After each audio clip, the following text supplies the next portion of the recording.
for a boy, there's a mystique about a river in the first place. Being in a boat on the Magnolia River when I was a boy, it was a great place, and we agreed that one day we'd get back here and have a mailbox on the river. If you're born in a place, that's home. I don't believe I was ever really tempted to go north. And of course, I was cursed, or blessed as the case may be, with this being able to see things as they really were in the South. Even then, I was not tempted to leave it. We have been ignored, or maybe worse than ignored at times, but that is just part of life if you're going to make a statement. Mary and I have been in many different situations, and wherever it was, a lot of the focus was trying to improve the human condition as we saw it. We, of course, are very friendly people, Gould and I. So our neighbors who don't agree with us, that's fine.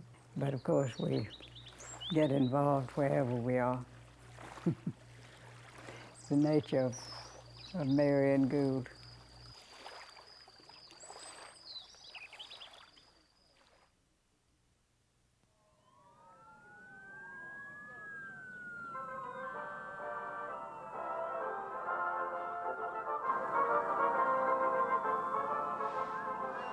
He is thoroughly steeped in all the various socialistic schemes, share-the-wealth plans, and racial equality goals of the party line followers. Alabama Farm Bureau, 1947. Don't be so innocent and trustworthy as to be hoodwinked by the Communist Party into voting for its favorite candidate, the Houstonian, 1960. If he is still a revolutionary, Gould Beech is in deep cover, living in this sleepy Alabama crossroads near the Gulf Coast, a village that seems to have worked hard to cultivate an atmosphere of Americana. Beech plays his own part well, selling real estate from an appropriately quaint office that sits, not by accident, beneath an American flag. The population here is overwhelmingly white, primarily well-to-do, and increasingly Republican. Among them, Alabama's most prominent Republican, Bob James, a neighbor whom the Beeches consider a friend.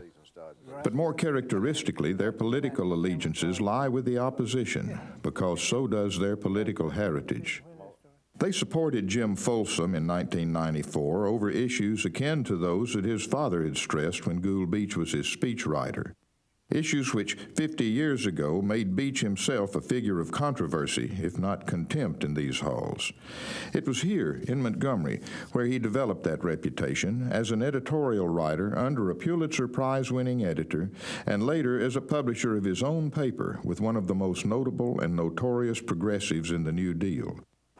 He did not escape his reputation entirely in Houston, but it was here where, in political exile, he and Mary were finally able to put their ideas into practice.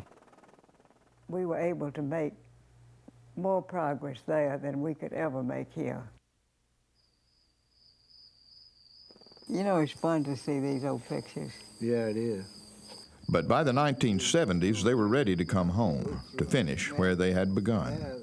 This is a picture that when I was 4 years old, and Delia, my sister, was 1.5. Considering their later reputation, the family heritage for both of them had been oddly aristocratic. Gould's included plantations with names like Hill of Hoth and Thornhill. Mary's was one of doctors and debutantes, old-line Tuscaloosa family names like Vandergraff and Foster. According to family history, both her grandfathers entered the University of Alabama on its opening day, and it was at an auditorium named for her cousin, University President Richard Foster, that George Wallace made his stand in the schoolhouse door. But society provided neither of them with immunity from hardship. Mary's father died when she was 4. Gould lost his mother at 5. Both their surviving parents struggled through the Depression. The results for both may have been a sense of empathy. Whether it's inherited or something happens in your life and you project yourself into the position of other people, I don't know what it is that makes some people concerned, but basically, some people see and some people don't.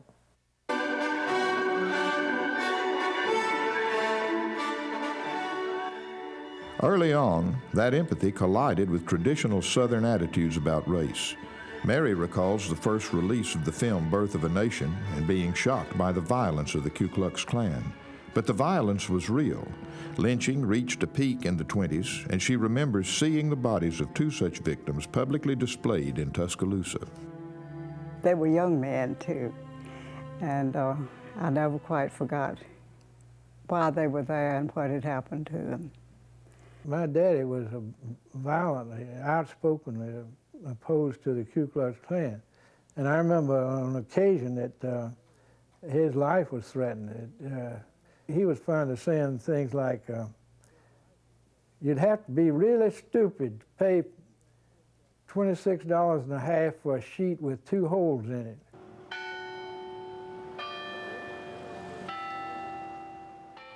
Those were sort of seeds that bore fruit later. And at the university, of course, by the time I got to university, I had really never heard of a serious discussion of the South's biracial culture. But Clarence Casson helped to open my eyes. Yeah, well, the Crimson and White used to be up on the 2nd floor there, right near Casson's office. A primary inspiration for Beech's choice of a writing career was Clarence Casson, who in the early 1930s headed the 2-person journalism department at the University of Alabama. But for Beech and others, Casson's influence went beyond the mechanics of a news story. He had a way of looking at the reality of life in the South and Southern culture and so forth, which not many people have. Casson's forthcoming book, 90 Degrees in the Shade, dealing in part with the politics of race, was tame by today's standards, but by those of the time, potentially explosive. He began to have apprehensions about whether it would cause some sensations and some controversy and so forth. And that his sensitive soul he just didn't want to, he couldn't face that. 3 days before the book was published, Casson went to his office, put a revolver in his mouth, and pulled the trigger. We got a couple more of these that we're going to have upstairs. We're going to move most of this process upstairs into the newsroom next year, using layout programs and doing the full page on the computer. Beech became editor of the campus newspaper, the Crimson and White, in 1934. Among his contemporaries were sports editor Mel Allen and women's editor Hazel Brannon Smith, later a Pulitzer Prize winner for her stance on civil rights. His friend and successor, Carol Kilpatrick, would become a venerable White House correspondent for the Washington Post. Today, Beech is the paper's oldest surviving chief. I'm the senior editor. Well, I don't know. I never have thought of age as being a very distinction. Yeah. But I like being distinguished as the husband of Mary Beech. While at the paper, Beech met freshman yearbook beauty Mary Foster. The first time they were alone, she asked him about his thoughts.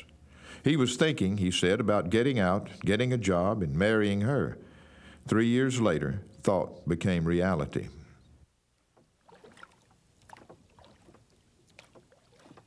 On their honeymoon, Gould introduced Mary to Magnolia Springs. The bungalow was $5 for the week. The boat was 50 cents extra. That impressed Mary that we were on a honeymoon with a rowboat. Mary then fell in love with the river. It was fun. He did all the cooking. We had fish every meal, so I had to get used to that. It was now 1936. Franklin Roosevelt, the inspiration for young progressives, including the Beeches, seemed to have the Depression on the run and was on his way to a sweeping re-election victory. The president's counterpart on Goat Hill was also a New Deal economic liberal.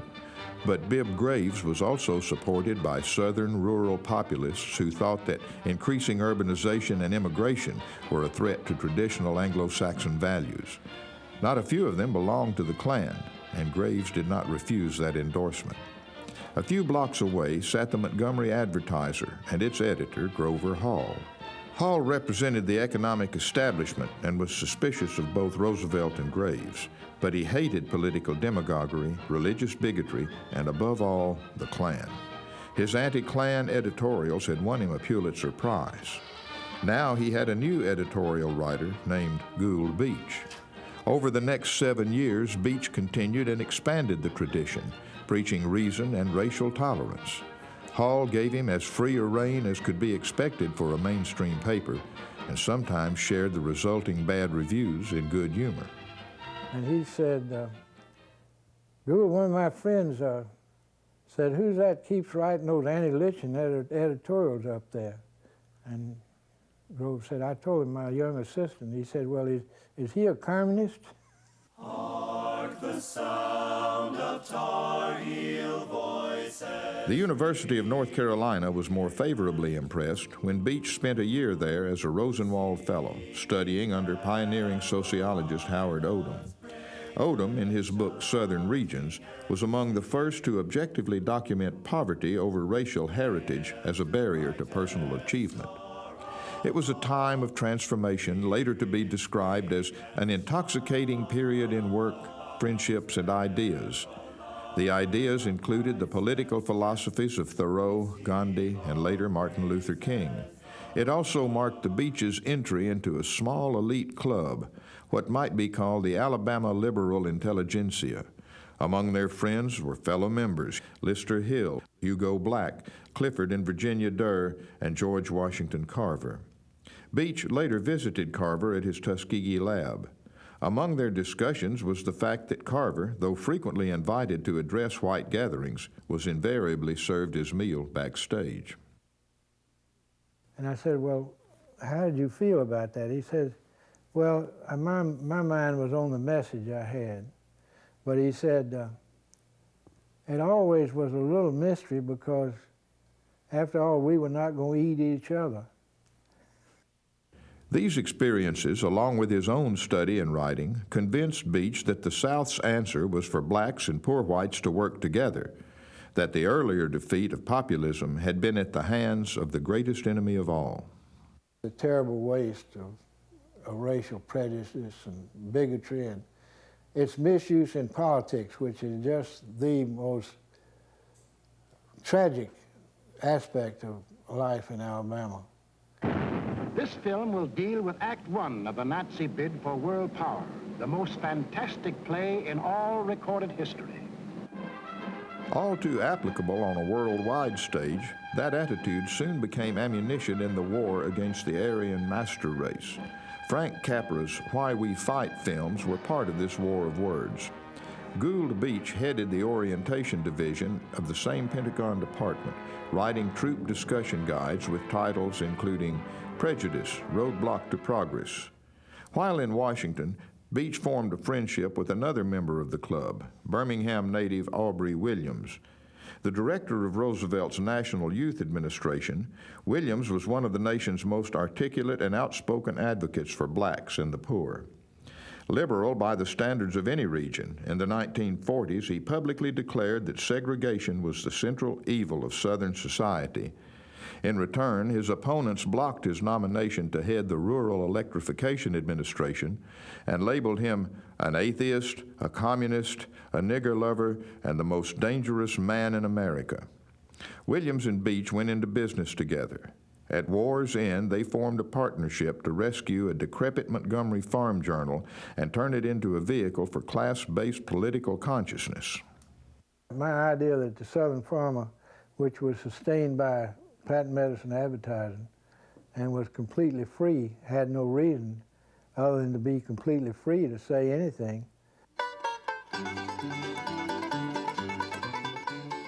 On the surface, it didn't seem like much to be afraid of. nestled amongst ads for glow-in-the-dark neckties and mail-order tombstones, were serial romances and advice to the lovelorn columns written by Beech himself under a variety of pseudonyms.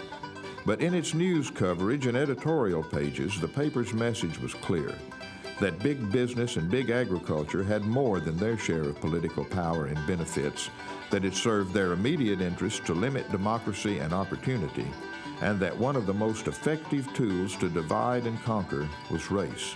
For a time, they were preaching to a congregation of 1 million. And it's amazing that these were not well-educated people reading the Southern Farmer by and large. They were just plain ordinary people. But by the influence of Gould, Beech, and Aubrey Williams, a fair number of them were able to transcend race. Kid folks coming, they're coming by the lot, eating everything to behave. And right after dinner, they're looking at it dinner. You still hear grandma say, y'all come. A man ran for governor in 1946 with precisely that philosophy and that constituency. Just before a stump speech about how the state's politicians were in bed with the Birmingham industrialists and the Black Belt planters, those he called the big mules, he might be found napping under a tree in his bare size 16 feet. The establishment refused to take Big Jim Folsom seriously until the primary election, when, instead of running 4th or 5th as expected, he came in first. Suddenly, his opponents and some of the press were calling him a dangerous radical. Folsom said, well, before I was just an obscure politician nobody paid any attention to, but now that I'm in the runoff, I'm a big, bad booger. And in a sense, it was Gould Beech who transformed that Jim Folsom. Summoned by the candidate to the Jeff Davis Hotel and asked to work in the runoff campaign, Beech tested Folsom's authenticity. And we kept on talking, and I said, Jim, did you ever hear the populist movement? He said, well, hell yeah, man. He said, my granddaddy on one side was the leader of the populists, and my granddaddy on the other side was the leader of the Bourbon Democrats. I know all about that populism. That's what this is all about. Convinced, Beech proceeded to bring some measure of polish to what had been a remarkably amateur effort. He was public relations director, press secretary, and speechwriter in one. And when, in his inaugural address, the winning candidate talked of people who were frightened by real democracy and who wanted to keep power in the hands of a few, the music was by Folsom, but the words were by Beech. Folsom entered office with the biggest reform agenda in the 20th century: constitutional revision, reapportionment of a legislature dominated by an overrepresented but no longer populous black belt, abolition of the poll tax, increased property taxes for education, and voter registration for blacks. He did not succeed. One by one, proposals which would later be decreed by federal courts were rejected by a legislative power structure that proved too strong. In the end, Big Jim was beaten not only by the big mules, but by his own self-destructive behavior and by an unfortunate change in the tide of the state's political history, from the politics of class to the politics of race. When he went in office, Alabama was arguably the most liberal southern state, had the most liberal congressional delegation, had the most liberal leadership of any southern state. When he left office, Alabama was one of the most racially polarized and most conservative states. Beech was also a victim. In 1947, Folsom appointed him and 3 others to the Board of Trustees at Auburn. It was more than a reward. Heavy political power at Auburn in 1947 was vested in its agricultural extension service, called by some the tail that wagged the Auburn dog. Because that service had a complete network of agents in every county, it had the potential not only to offer advice on farming, but also on politics. And it had strong connections with the Alabama Farm Bureau Federation, which served as a powerful political lobby for black belt planters and the status quo. Agriculture extension people would work for or oppose individual candidacies or proposals, legislative proposals, especially having to do with farm property taxes. You could not tell the difference between state employees who worked for Auburn and Farm Bureau officials who were advocating a political agenda and were trying to control individual legislators in the state legislature. The new appointees announced that top extension officials, including Director P.O. Davis, would be fired and political activity stopped. Farm Bureau legislative forces mobilized to deny the confirmation of Beech and the others and denounced him in particular as a radical and a dangerous leftist. Their affiliated magazine, Alabama, called his positions on economics and race socialistic. 1,500 Auburn students, nearly half the enrollment, marched on the Capitol in his defense. But black belt power prevailed. Folsom was roundly defeated and Beech politically discredited. As long as the issue was class, one could survive. But when the issue became race, it was not possible to survive. And by the mid-1950s, people like Gould Beech and Aubrey Williams and the Durrs and so many others, many ministers had literally been run out of the state. Cares of the past are behind. Nowhere to go but I'll find. For the Beeches, the refuge was Houston, more specifically City Hall, where working for colorful reform Mayor Roy Hofheinz, Gould spearheaded the voluntary desegregation of public facilities and the involvement of blacks in government affairs. The Beeches were primary operatives in the early campaigns of pioneering black Congresswoman Barbara Jordan, and Mary was a leader in the election of Houston's first black school board member, Hattie White. Here we are at the sign. It was a partnership later honored by a city park. White Park. Right. Well, it was quite an honor for me. Yeah.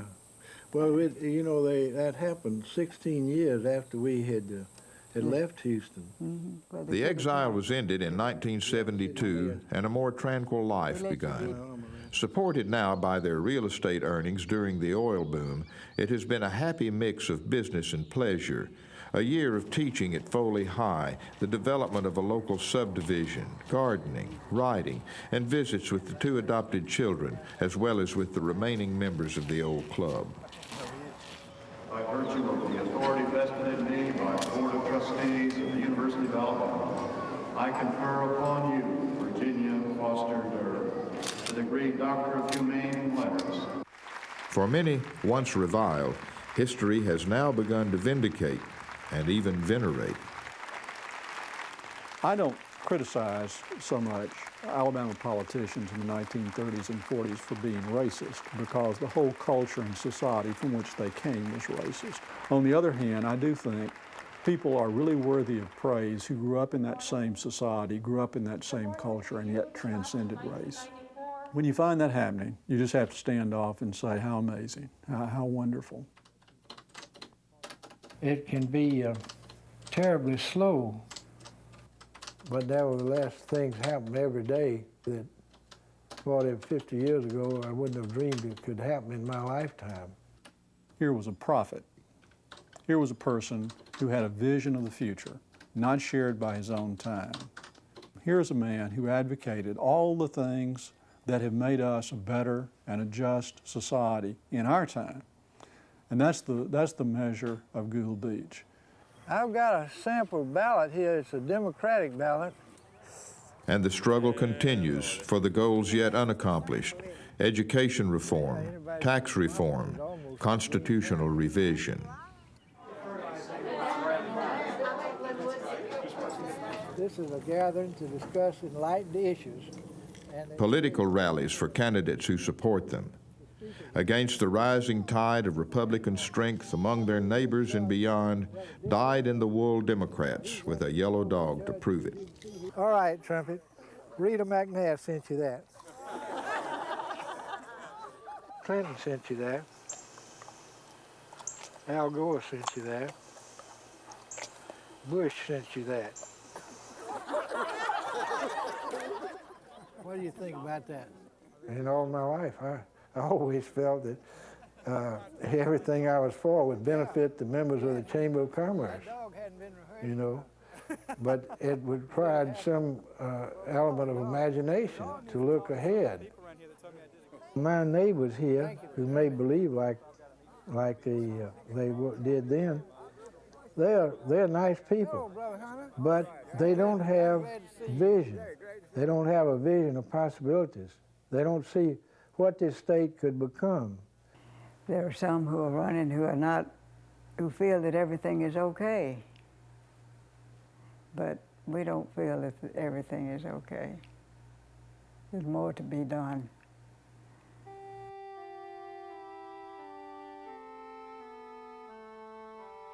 It's been a meaningful and a happy journey that we've had, and we still get in a word or a lick here and there. We're not firebrands anymore. We were at one time.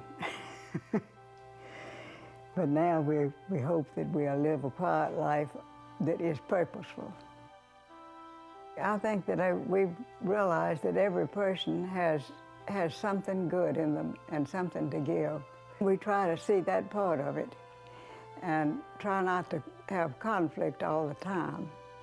But of course, if there's something that is very important, we stand up for it.